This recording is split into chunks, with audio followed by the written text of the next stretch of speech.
이제 트리즈의 이론과 그 사례에 대해서 보다 구체적으로 공부하도록 하겠습니다. 자, 트리즈의 40가지 이론 중에서 첫 번째 이론인 분할에 대해서 보도록 하죠. 분할이란 대상을 분해하거나 분해하기 쉽게 나눈다는 뜻이에요. 여기 두 가지 사례가 있는데요. 첫 번째 사례는 바로 피자입니다.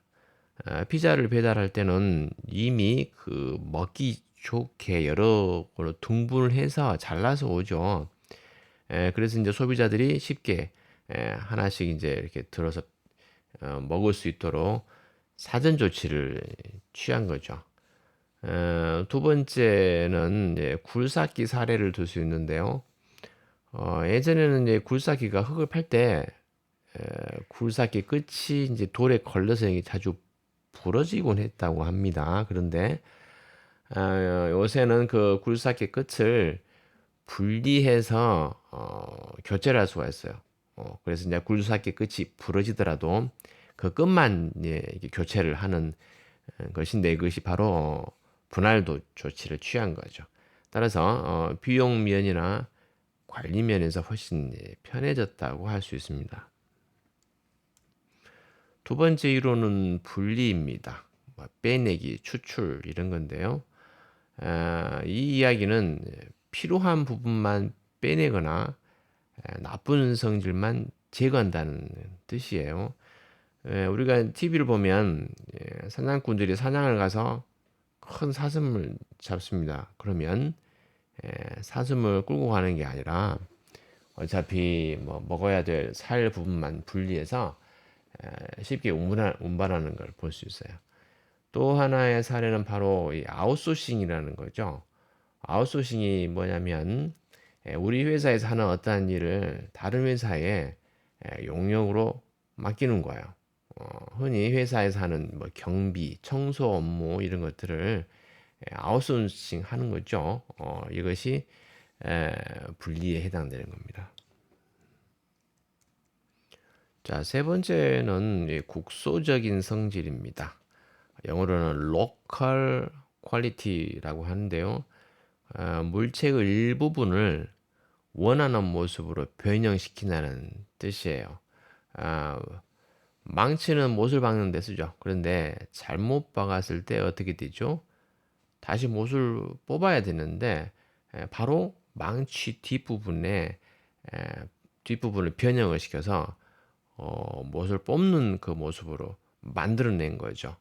이것이 국소적인 성질입니다. 또 하나 재미있는 국소적 성질 사례를 들면 미국의 크리스피 크림 도넛 가게에 가면 다양한 도넛을 즉석에서 만들어내는 걸 볼 수 있습니다.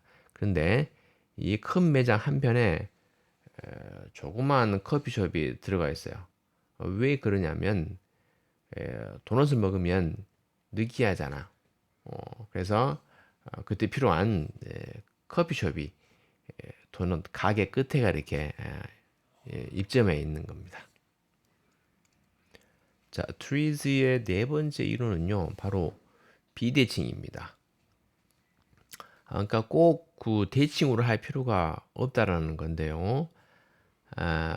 구두점 같은 데서 그 기계로 이렇게 회전을 시켜서 구두를 닦는 경우가 있습니다. 그런데 구두를 광을 낼 때는요, 부드러운 걸로 닦고 구두 밑이나 옆에 묻은 흙을 떼낼 때는 굵은 솔로 닦아냅니다. 이 두 가지 솔을 어떻게 합칠 수 있을까? 간단합니다. 이 회전하는 솔의 한쪽에는 짧게 짧고 굵은 솔을 달고요. 반대쪽에는 길게 헝겊으로 된 부드러운 솔을 달아서 두 가지를 다 할 수 있는 솔을 만드는 거죠. 다섯 번째는 통합입니다. 합병. 기능을 통합한다는 건데요. 여러 가지 기능을 하나로 묶는 겁니다. 여기 하나 얘가 있죠. 바로 스위스 칼입니다. 스위스 칼에는 여러 가지 기능이 있어요. 심지어 칼, 뭐 가위, 톱도 있고요. 와인 따개도 있습니다. 일명 맥가이버 칼이라고도 이렇게 했죠. 여섯 번째 이론은 다기능성입니다. 범용성, 다용도. 동시에 작업을 한다는 이야기인데요. 흔히 그 계란에 날짜가 막 찍혀 있어요. 근데 그 도장을 찍는다라고 이렇게 생각하시는데 실제로는 그렇지 않습니다. 아, 그 골무 도장이라고 해서 골무에 도장 형태의 글씨가 있어요. 작업자가 계란을 집기 전에 골무에 잉크를 찍은 다음에 계란을 집어요. 어차피 집어서 계란을 집어서 박스에 넣어야 하잖아요. 그런 동시에 계란을 집는 동시에 거기에 날짜가 찍히는 거야. 다기능성인 거죠.